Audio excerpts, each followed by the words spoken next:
Hello friends, good evening and welcome again to Dhanmantra channel. दोस्तों, आज की थंबनेल देख के आप लोगों में से बहुत से लोग चौंक गए होंगे, क्योंकि आपने जो थंबनेल की जो टैगलाइन देखी है कि क्या यस बैंक भी पॉपकॉर्न स्ट्रेटजी लगाएगा टू बूस्ट अप इस शेयर प्राइस। दोस्तों, थोड़ा सा लाइट वे में इस वीडियो को बनाया गया है, लेकिन जो इस वीडियो के माध्यम से मैसेज देने की कोशिश की गई है वो बहुत ही यूज़फुल मैसेज है। क्योंकि देखिए, बूंद बूंद से घड़े भरते हैं और जो रिटेल की पावर है वो देखिए पूरे दुनिया में बढ़ती जा रही है। आपने इंडियन मार्केट के कंटेस्ट में भी देखा होगा कि स्टॉक मार्केट गिर नहीं रहा है, क्योंकि देखिए एफआईआई और डीआईआई के अलावा एक थर्ड फोर्स बाज़ार में आ गया है, वो है रिटेल इन्वेस्टर,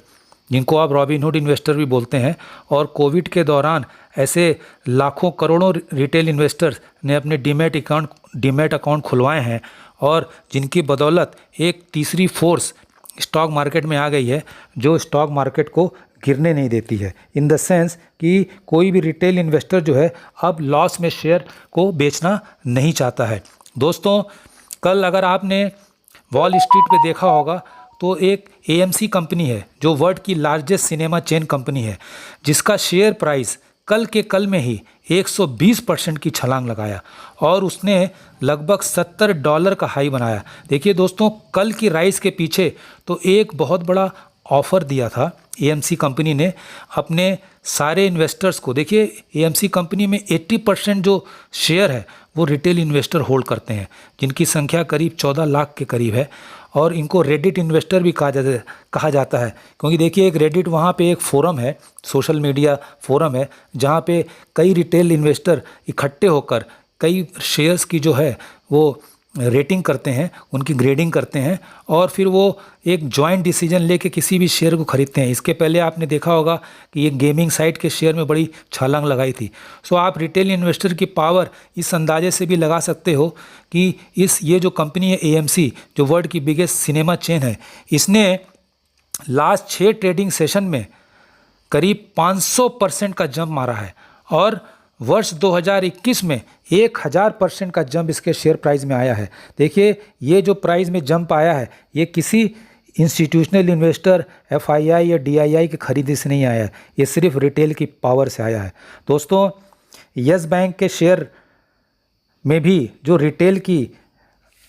भागीदारी है वो अगर आप मार्च के क्वार्टर के शेयर होल्डिंग पैटर्न से देखेंगे तो करीब 30% है, और उसमें जो 2 लाख से कम के शेयर रखने वाले शेयर होल्डर्स भी हैं और 2 लाख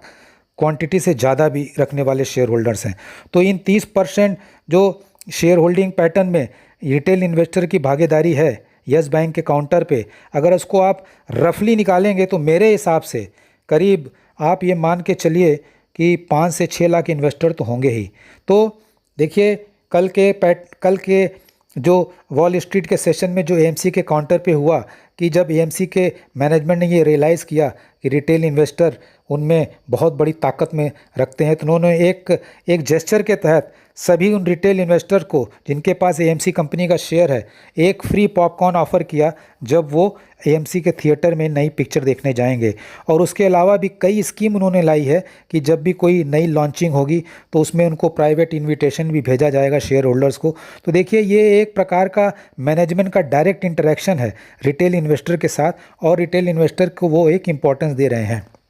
देखिए, यस बैंक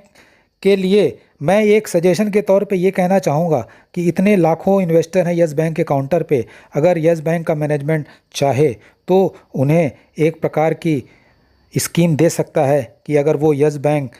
में अपना सेविंग डिपॉजिट खोलें तो उन्हें एक प्रमोशनल आप जो है एक्स्ट्रा रेट ऑफ इंटरेस्ट दे सकते हैं। इस प्रकार क्या होगा कि जब सारे इन्वेस्टर एक साथ यस बैंक में अपना अकाउंट खुलवाएंगे तो आप इमेजिन कर लीजिए कि 5 लाख इन्वेस्टर अगर 1000 या 5-5 हज़ार या 10-10 हज़ार भी डालें, आप कैलकुलेट करके देख लीजिएगा कितना बड़ा अमाउंट यस बैंक के सेविंग बैंक में आएगा, उसका काज़ा रेशो कितना इम्प्रूव होगा। देखिए, ये एक सजेशन है जिसे लोगों को समझना है। और सो दोस्तों, एक लाइट मूड में ये मैंने बताने की कोशिश की है कि रिटेल इन्वेस्टर की बहुत ताकत होती है। So keep going, all the best.